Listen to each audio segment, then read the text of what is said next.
This is Lansdowne Roar, the voice of the fans, and this is the League of Ireland Review, Match Day 12. David Dunn here, joined by Conor McAvoy, and you are very welcome to another League of Ireland Review. Now, before we get started, you know what I'm going to say. Please subscribe to the YouTube channel. We're trying to grow it. Come on, you know it makes sense. Conor be angry otherwise. We've got, 41% of you illegal watching this channel. Probably need to update those figures. But anyway, it works. Subscribe to the YouTube channel and like the video. Otherwise, Conor, what will happen? Dave will jump off a cliff. No, I was going to say Conor would be angry with you, but okay, That works too. You don't want me to jump, but actually, no, there's a few that might. But anyway, also head over to Facebook, Instagram, and our Twitter account if you want opinion, like a certain article this week in football. Yours truly. Adding a little bit of Davy dust to the page. Head over to lansdownemore.ie. That is lansdownemore.ie. We can also get an audio version of this podcast and also wherever you get your podcast from. But you want to be watching the dulcet tones as well as listening. Anyway, Conor, how are you doing? Haven't seen you for 24 hours. Yeah, I'm the best. I've not much has changed in my life in the last 24 hours since I spoke to you and we were on the stream, but I'm good. Looking forward to speaking about the greatest league in the world after another crazy weekend of thingy, or I would probably say another weekend of normality in League of Ireland, because if it's not crazy, it's not normal. It's just if it's a boring week where everyone draws 0-0 and the bookies' favourites win every week, that wouldn't be the League of Ireland, would it? No, nothing boring about the League of Ireland at all. And of course, yes, Conor is right. We were on the stream. Now, time recording was the night before. Check that out in the archives over at Lansdowne Roar on the YouTube channel. Let's get into it, shall we, Conor? Mm-hmm. Let's do it. Right, we're going to take a look at the results from Match Day 12. Here we go. Here the Friday night results. Bohemians 2-1 winners over St. Pat's. Yes, I was getting text over that. Galway United 2-1 winners over Drogheda United. Shamrock Rovers drawing 2-2 against defending champions Shelbourne at the Tallaght Stadium. And Waterford with a 2-1 win over Derry City. That was on Friday. And then, of course, on Saturday, bottom of the table clash, a 1-1 draw between the Bitter Red Sligo Rovers and Cork City.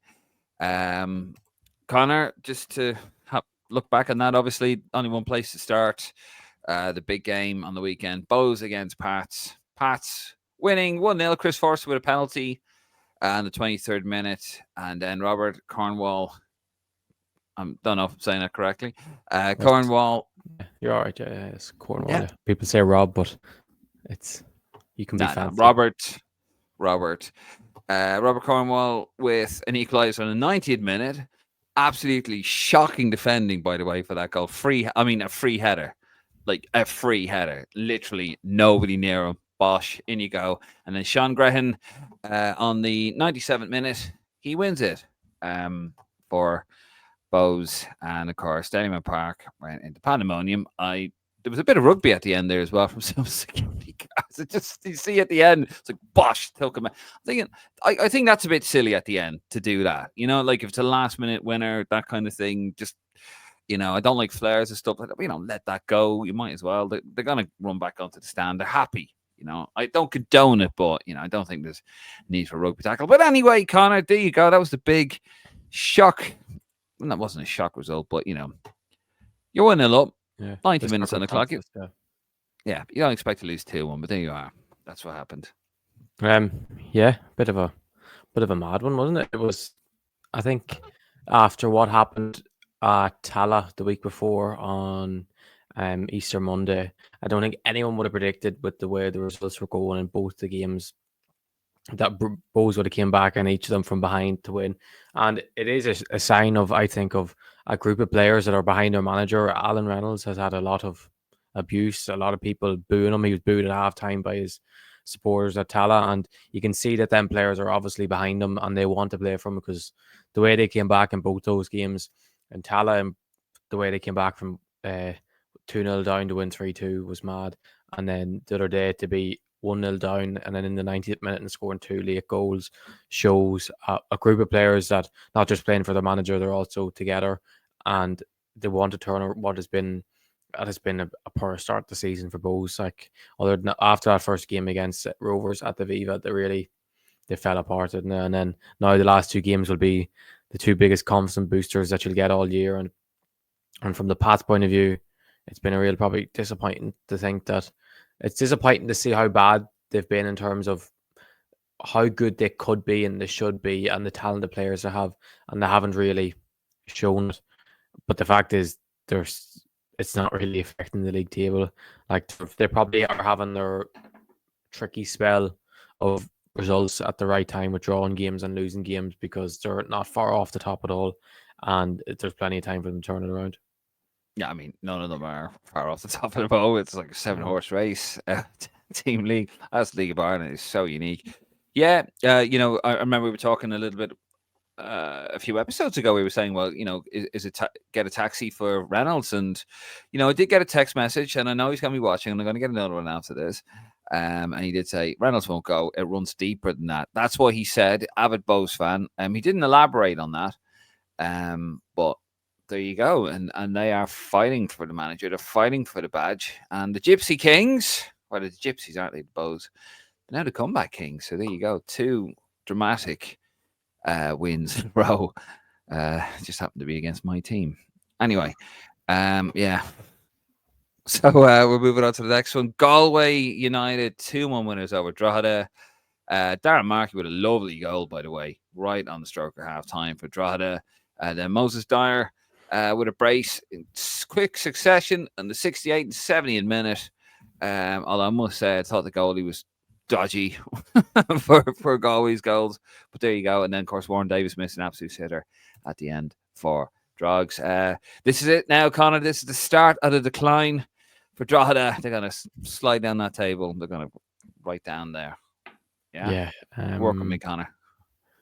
I wouldn't say I necessarily agree with that, but it's probably very disappointing from a Drogheda point of view to lose that game after being 1-0 up and seeing how, like, they are so good defensively that you'd be shocked that they can see 2 goals. And it was such a quick succession as well. It was, 2 in 2 minutes from Moses Dwyer, who, by the way, is probably the most informed player in the league at the moment. The way he's scored 2 against Shells last week, and then 2 again there against Drogheda there on Friday night. So he's on absolute fire, and I have to say that's probably one of the best pieces of business you'll see a League of Ireland team do in a long time, bringing him in, a New Zealand international. And I wouldn't be surprised if some other clubs are trying to take him in the summer now after the form he's been in, if he can keep it up as well. But it's a huge win for Galway, probably disappointment for Drogheda, but at the end of the day, it hasn't affected where they are in the league, and it's not the worst result to go away to Galway and lose 2-1, who are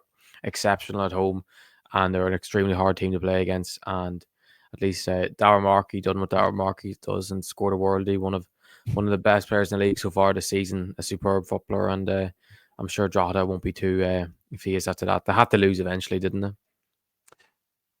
They did indeed. It's the first one they've lost actually in the last 5. But no, looking at the table here, of course, we will show that at the end. No, it hasn't done them too much harm. Although you don't want to be losing games, especially when you're in a winning position. But yeah, dodgy keeper, I thought, for 2 of those goals, for those 2 goals for Galway.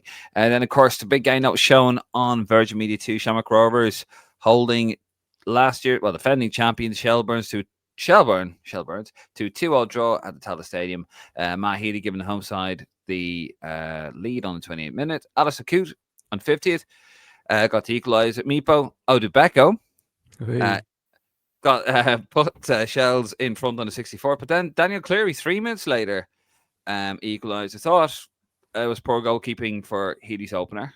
And actually Coote, Alistair Coote literally on the pitch, like literally just came on as a substitute. Yeah, and a lovely little finish as well from Odubeko. I thought it was a very smart finish, but another draw against 2 top teams in the league. Yeah, they love drawing with each other, don't they? And I have to say, it was an absolutely brilliant match. It was well worthy of being the TV game, and I think especially when it's played in Tallaght on the lovely surface, you see the best of these teams. Rovers, you could tell, were the better in general footballing team in terms of the way they dictated play. Jack Byrne Everton was going through him, and it wasn't like he was at his sparkling best, but he done a lot. Michael Noonan, I thought, was decent up front for them as well, despite his youth. Was quite good. Shell's struggled at times, but in reality, they're not the type of team to pass you off the pitch. They have a lot of good players, and they know in moments they'll hurt you. They have the ability to soak up pressure, or they know they're going to go to Talon. They're going to be on the back foot for a lot of it. But like when you have a player like Mipo's ability up front with that goal, or when you have a option off the bench like Ali Coote that can come on and get that lovely finish with his first touch of the game, just shows the quality. Like there's a lot of quality in the league, and it's not a surprise that teams are drawn with each other because it's just nip and tuck in these games, especially momentum is so. The momentum in these games are such a high thing, aren't they? Because it seems once a team gets one bit of momentum, a goal goes in, and then 2 minutes later, another goal goes in. But it made great entertainment. It was brilliant that it was the TV game again with the 4 goals, and it was a great advertisement for the league because it wasn't just 4 goals going in. It was four. I know some of the goals weren't of at the highest quality, like the Dan Cleary one was a bit of a mess in the box, but he got in the end of it. But in terms of the football played, and two teams that like to play football, obviously Rovers were the better footballing side, but it was a great advertisement for the greatest league in the world. Yeah, just looking at the league table, it is mad. The league table is absolutely mad. We will talk about that in a couple of minutes, but yeah, Bohs, that is outrageous. We'll talk about it in a second. And did you see Waterford, Damien Duff and didn't shake Stephen Bradley's hand after the game? Just went down the tunnel. yeah, I saw that. That's a bit petty. Like you can't be Yeah, doing that, you know.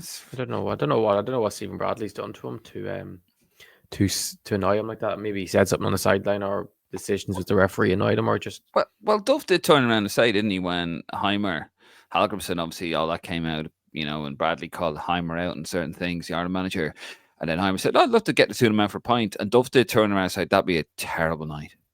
yeah. So he's clearly not a fan of Bradley. Now, maybe I'm getting that wrong, but yeah, I mean, to say that and then he walks on the pitch without shaking his hand, like you got to shake the lad's hand, like you know, Yeah. you got to be sportsman. But anyway, there you go. Next game up, Waterford 2-1 winners over Derry City. Derry, just when you think they're starting to get a bit of momentum, then they go and lose to Waterford 2-1. Dara Leahy on the 40th minute, opening the scoring for the home side. Podrick Almond on the 65th, doubling the score, and then Liam Boyce in injury time. As much of a muchness really at the end there, the 94th minute, with the consolation goal. Waterford, yeah, Derry just can't get any momentum at the moment, can they?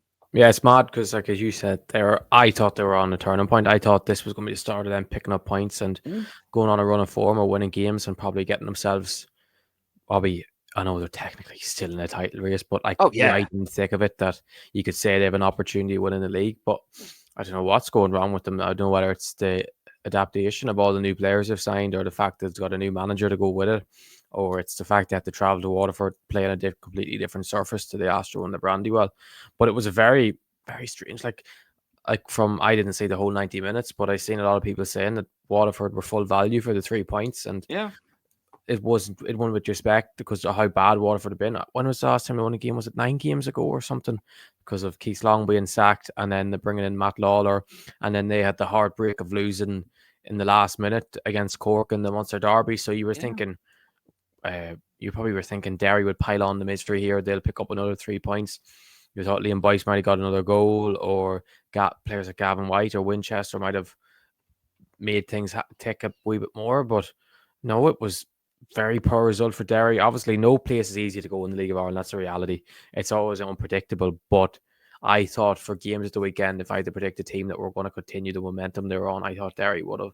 But I think that's a summary of what Derry are at the moment. They just can't keep any run of form going. No, I mean, Derry won their last 2 games, and you know, Waterford in that kind of bottom 3 with Cork. Like the bottom 3 are fighting it out, really, aren't they? To stave off relegation, and the top 7 are fighting for the title. And Derry win that, and they are right slap bang in the mix. I mean, they still are, but I mean, they're right in the mix there if they win that, and then they go and lose. And yeah, Waterford lost their 4 previous games, and that's the first game that they've won in 5 games. They've lost everything else. So there you go, the league yet again. Mad. And the final game was played the next day. It was played on the Saturday. Sligo Rovers, of course, propping up the table against Cork City. 1-1 draw there at Sligo. Kit Nelson giving the visitors the lead on 76th minute, and then Francili Lambato. Lambato, leveling things up there on the 90th minute, giving Sligo a little bit of hope there. But the two teams propping up the table there. Sligo will stay bottom, but they're going to be bottom no matter what. In their last 5 games, Conor, they've lost 3, won 1, and drawn 1. And Cork have same again, lost 3, won 1, and drawn 1. But Sligo, yet again, real 6-pointer, a real opportunity at home to make some ground on Cork City there to stave off automatic relegation. Yeah. And they were well on course to lose that game as well until Josh Fitzpatrick got his red card, which was a ridiculous red card. I don't know what wound him up enough that he went out of his way to go stick his head into I can't remember what Sligo player it was, but why he went in to do that, because it seemed a bit out of the ordinary to just go do something like that without being provoked. But no, I think he cost his team the 3 points in all honesty there, because it wasn't just a red card with minutes to go. It was the whole momentum would have favoured then Sligo at that stage.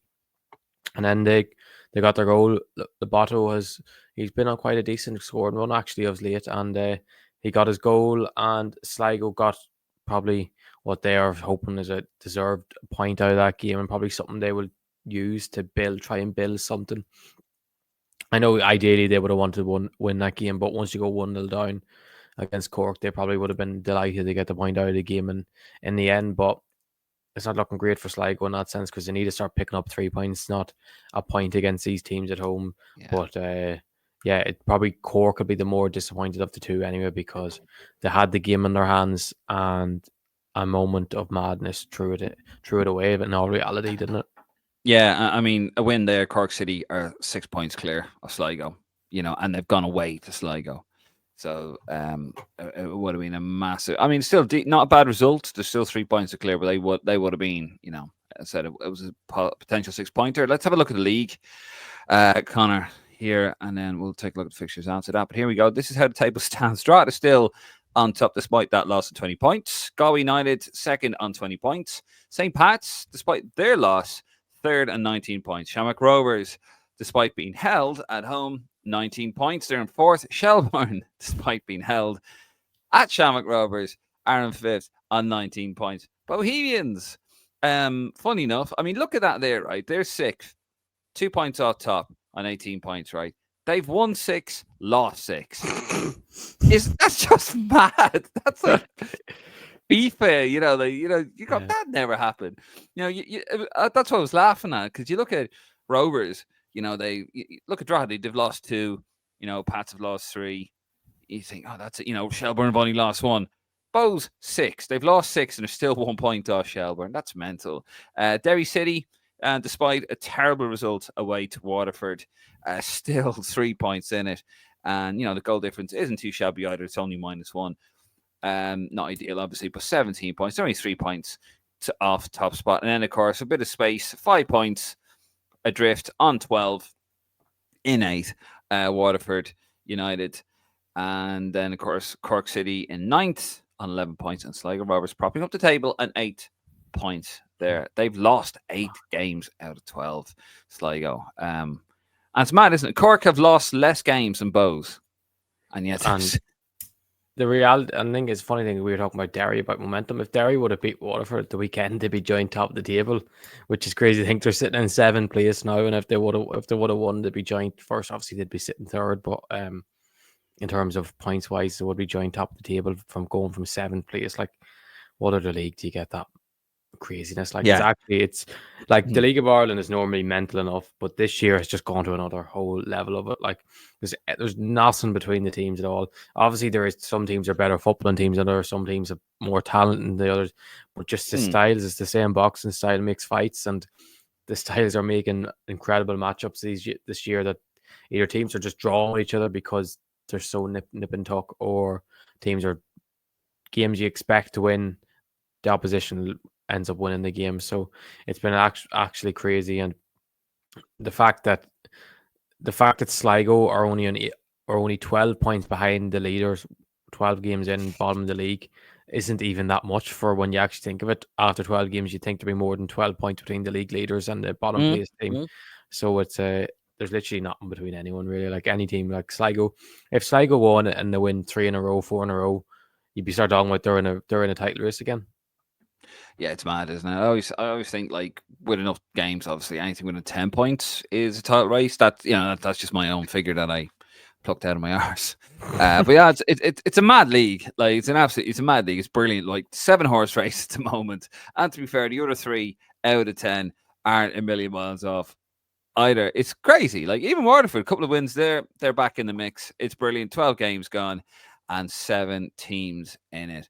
We're just going to have a look at the fixtures here and then we're going to get out of here. So this is what's coming up. Round 13 this Friday, the 2nd of May. Bohs at home to Waterford.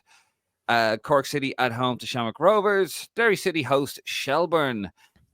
Sligo host Drogheda United in the big game on Virgin Media 2. You'd like to think Drogheda will get back to winning ways there.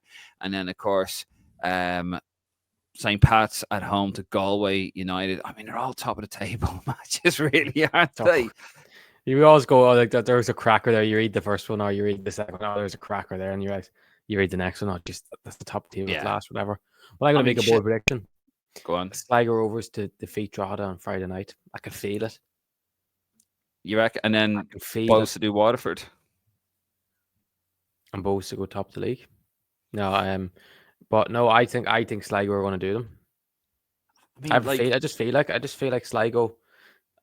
Something's just going to click this Friday, and they're going to beat Drogheda. Don't know what it is, but I just have that feeling. Yeah, you think the same day too? I do. It's been that weird sort of season so far. I expect Bohs to do Waterford. Rovers are going. I mean, Cork aren't a great team, but I expect Rovers. Really. They signed your boy Daniels, but like that, he signed on the day when he made his debut. He signed. I don't know if you've seen that day before the Waterford match. He signed the team. The lineup was announced, and he was in the starting lineup. And then 10 minutes after that, they announced that he had signed. So it was a bit of a moment of madness for Cork fans trying to figure out who this Daniels fella that was in the starting lineup was. Oh God, that's not going to be sanctioned over that. And Derry, I expect Derry to do Shelbourne. Derry are a good side. Anytime I've watched them, I've been impressed by them. They were terrible in the last game. To be fair to them, Shells have good memories at the Brandywell, which could help. What happened the last time the Shells went to Brandywell? That's right. Yeah. No, I mean, it was Derry and Shells for a fair bit of last season as well, and a bit of Rovers and a bit of Pats. No, but yeah, of course, the two main rivals for this title last season. But I expect Derry. I think Derry will see off Shells. I think they will edge them out 2-1, and then Sligo at home to Drogheda. As you say, I have a feeling Sligo's going to do them, and then Pats at home to Galway. I see Pats drawing Galway. Someone wins, it could blow this whole. Any one of those teams just wins, like it blows this whole league wide open. It's mad. You just expect draws after draws. You could easily go through. Yeah, I think Bohs will draw with them. Cork will draw with Rovers. Derry will draw with Shells. Sligo will draw with Drogheda, and Pass will draw with Galway, which isn't out of the ordinary. wouldn't be shocked at all if all them teams draw. So it shows the beauty of the league, doesn't it? That every single team seems to just draw with each other. Really does. I mean, yeah, just goals in every game. Brilliant stuff. But anyway, that is going to wrap it up, guys. I think we'll make one more point there before we start. Go on. I do think it's just because it's League of Ireland related. We had the Ireland under-15s had a very good win over Saudi Arabia today, 3-0 in the tournament in Italy. The tournament didn't start that great for them. The first two games they played, they drew a Czech Republic, which they absolutely dominated, and they shouldn't have drawn it. And then they lost 2-0 to Austria. It was a tale of two halves, really. They dominated the first half, and then Austria scored in the stroke of half time, and then they got scored straight away after second half started. So, but I think it's more League of Ireland related because they won 3-0 today. I think it's a 20-man squad. 19 players out of the squad are League of Ireland players. The one player that plays outside of Ireland came through St. Joseph Boys and had moved he lives in Germany now and plays in Germany. So he's came through the Irish system. So everyone's come through the Irish academy system. All the goals came from Shamrock Rovers players. Actually, all the goals and assists came from Shamrock Rovers players today. There was a lot of uproar over the fact that there's 11 Rovers players in in the squad, which I would somewhat agree with. You shouldn't have that many players from one club in it, but it's backed up Jason Donoghue's selections today, because the second half today they were absolutely outstanding. The Rovers lads were at the thick of it, making things happen, and I think it's worth mentioning that it's basically a League of Ireland squad that's gone abroad and has torn Saudi Arabia apart today, and then they play the UAE on Thursday or Friday in the playoff final, which I think they call it. But so it's good to have a group of League of Ireland players going away today, and there's a few very, very, very talented players in that squad that people have high hopes for. There you go. League of Ireland on a crestful wave at the moment. Right, now we are going to leave it there this time. Conor, thank you very much. And thank you very much for you guys watching at home. As always, please do subscribe to the channel. Hit that like button as well. It does really help. Tell your friends and family about it. We are trying to do a little bit for the League of Ireland and get the interest going. I mean, obviously the Premier League's finishing up. I finished up yesterday, or the day before yesterday. But, you know, get on board with the League of Ireland. It's a great bit of crack. And also, what else is a great bit of crack is buying us a coffee. Shameless. Well, look, we can't monetize the YouTube at the moment because it's an absolute disaster. It's like ads on top of ads. So, you know, if you wouldn't mind, support the page, buy us a coffee. The link is in the description in this video below. Anything of $5 or whatever, we'd really appreciate it. No obligation whatsoever. We'll just hold it against you. Also head over to our Facebook, Instagram and our Twitter account. Head over to lansandroar.e for opinion, where you have a wonderful article written by myself. And also don't forget, we will be live this Monday, not Sunday, Monday live at 10 o'clock. I believe it's going to be myself and Conor. I don't think Martin's on, it's bank holiday, so he has got permission to be on it. Hi Martin. So won't be on? I don't know. You think it would be if the Sunday he wouldn't be on because people would go out on the Sunday night, the bank holiday, but what would you be doing on the Monday night? It's the same as just your regular Sunday, isn't it? Possibly, but anyway. We'll hold it against him if he's not on. Absolutely. So we're live anyway. We'll be on 10 o'clock for another Mad Cat episode. If you want to catch the latest one, it is in the archives as well. That was a mad episode last night. Holy Jesus. And then, of course, we'll be back with a League of Ireland review after that. And check out our YouTube channel as well, not only just for our wonderful podcast, but also we've got loads of little short videos. We'll have more League of Ireland content coming out soon because of a few ideas that have come to my head that me and Dave will be posting out very, very soon, that we'll be recording soon. Absolutely, some big things happening. We are kind of growing as a channel. We're growing as a podcast, and we're looking to, I think, Conor, we said it, didn't we? This is year one of the podcast this year, so we're going to try a few new things, and it's kind of happening, and the sort of amalgamating, and yeah, some really big things as well. Another interview lined up in studio, interview with an ex-Ireland player. All this winking shit that I'm doing here, if you're listening. Yeah, so lots of big things happening towards the channel. I've got a few players lined up, actually. Plenty, loads.